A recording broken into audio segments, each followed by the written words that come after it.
So in today's video, we're going to cover off the differences between a combi boiler and a boiler that has a separate tank. And we're also going to look at where each of these boilers would be suitable for your home and how much they cost to replace. Just before we head into this video, if you are in the market for a new boiler, then head over to heatable.co.uk where you'll be able to get a fixed price and have it installed in as little as 24 hours.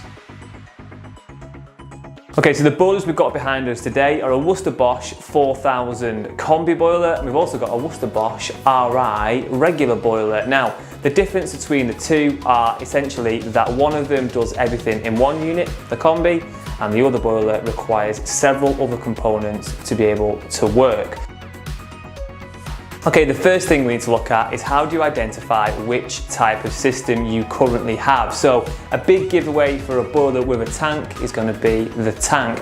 If you've got a combi boiler, you won't have a separate tank that heats your water. There's also a couple of other things to watch out for. So if you've got a boiler with a tank, you'll also usually have a little tank in the loft, and you'd also have a separate pump maybe in the airing cupboard that pumps the water around the system.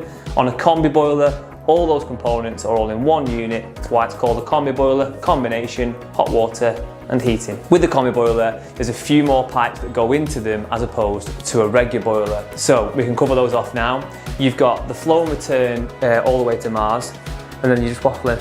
All right? Got it? Got it? Okay, so now we've identified what boiler you have, you can now choose on Heatable what boiler you would like. So if you've already got a combi boiler, we'd always recommend sticking with that unless you've decided to add another bathroom to your property. If you've got a boiler with a separate tank and you're thinking about having a combi boiler, then here's some things that you should know. So the benefits of a combi boiler like this Worcester Bosch 4000 here are they only produce hot water on demand. So previously, if you had a separate tank, you would have been storing water which you may or may not use, and you might want that space back where your airing cupboard is. On a combi boiler, as soon as you turn a hot tap on, the boiler instantly kicks in and it boils that water rapidly, supplying the outlet that you're calling the water from.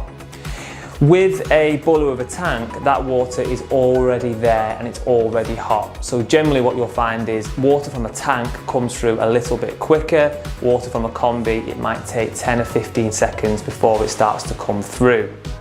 The other benefit of a combi boiler is that there's no requirement for external components. So if you had a boiler with a tank and you just changed the boiler, all the other components in the system are also technically at risk and not under warranty. You'd have a warranty on the boiler, but you wouldn't have a warranty on stuff like your pump, your 3-port valve, your header tank or any external controllers. And obviously with a combi boiler, all the components are in one unit and under one warranty. So that's a big advantage where combi boilers win. Now, if you have got a property with multiple bathrooms, you can still have a combi boiler, but you just need to be aware of a few things. One of them is you're unlikely to be able to use a combi boiler with multiple outlets at once, i.e. if you've got 2 showers in your property and both of them are turned on at the same time, as the boiler just heats the water that goes in, that hot water is going to get separated between the 2 showers. You can combat this by installing a bigger sized combi boiler. So something like this Worcester Bosch 4000 here will come in a maximum output of 30 kilowatts, and this will deliver about 12.5 litres of hot water a minute, which is enough to run any shower on its own. If you had 2 showers and you had the cold water supply to be able to supply the boiler, then you could go for maybe the 8000 model in a 40 kilowatt where you'll get around 15 litres of hot water a minute, which should be enough to run 2 showers. Some negatives just to consider if you are moving from a boiler with a tank to a combi are going to be, first of all, space. Your regular boiler, as you can see here, is always going to be smaller than a combi boiler, and if it's in a cupboard in your kitchen, squeezing a combi boiler in there could be quite challenging. There are compact models available though. The other negative is, unless you've got that really good cold water pressure, if you do have 2 showers or 2 baths, then a combi boiler is always going to struggle if both are on at the same time. Even if you go for a really high kilowatt model, if you've got low water pressure, it's still going to get divided by 2 showers, and it's still probably not going to be enough to have them both on at the same time. And the third consideration is cost. Obviously, if you're changing from a boiler with a tank to a combi, there's lots of components that need to come out of the system. They all need to be reconnected. Combi boilers have more pipes at the boiler because they do more things in one place. We need to get all those pipes to the boiler. It's quite a big job. It happens all the time, it's not a problem for our engineers, but it does cost more than simply taking your regular boiler off the wall and putting a new one on. However, most customers get these savings back from the efficiencies of having a combi. Okay, so we've covered the benefits and negatives of having a combi boiler. Now we can move on to our boiler with a tank. Obviously, this is a Worcester Bosch RI model. It's a regular boiler. Now, some of the benefits of keeping a system like this are these boilers are pretty simple. There's probably a third of the components in these compared to those in a combi. Therefore, there's a lot less chance it'll go wrong. The other benefit is they are small, they fit in cupboards and they stay out of the way, and they generally produce less noise than a combi. Another benefit of a regular boiler is it allows you to have a separate hot water tank. So if the boiler did break, your hot water tank usually has immersion, which means that in winter you will have hot water, although you might not have heating. If a combi boiler goes off, the whole thing goes off. Okay, some negatives then to having a regular boiler. So although the boiler itself is actually smaller in a combi and it will fit in a cupboard, you've also got to consider that you've got multiple other components dotted around your property. For example, you'll have a big old hot water tank in your airing cupboard, a cold water storage tank in your loft, you'll have a pump, multiple controllers and valves. The other consideration therefore as well is that all these other components are going to be at risk when you change the boiler. So your boiler will come with a new warranty and that'll be covered if it breaks down. We've already covered that they're pretty reliable.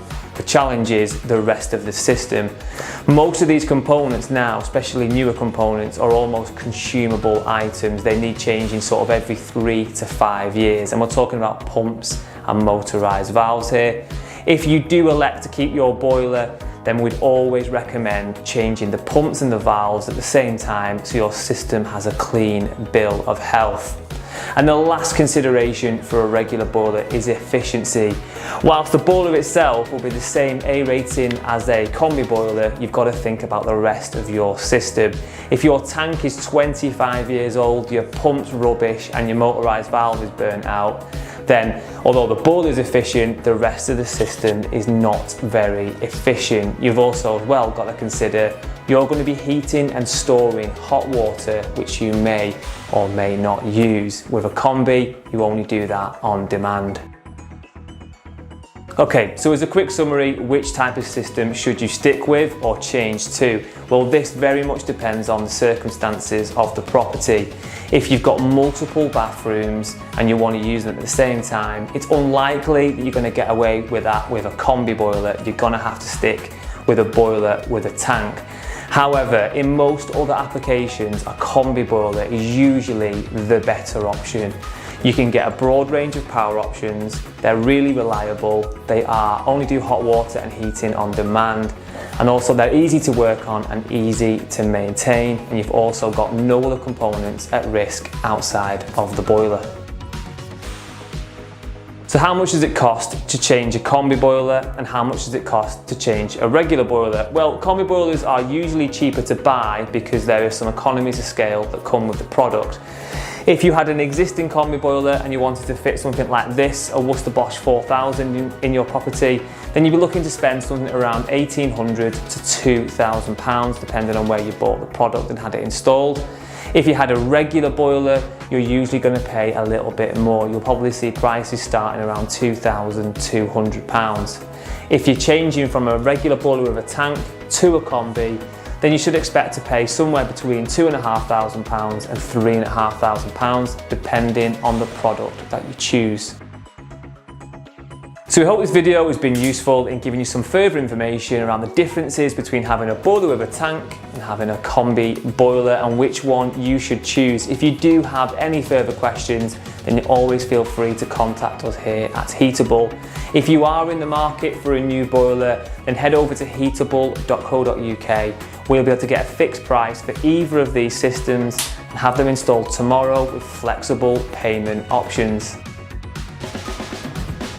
A bit of riff in it, a bit of jam, a bit of peanut butter.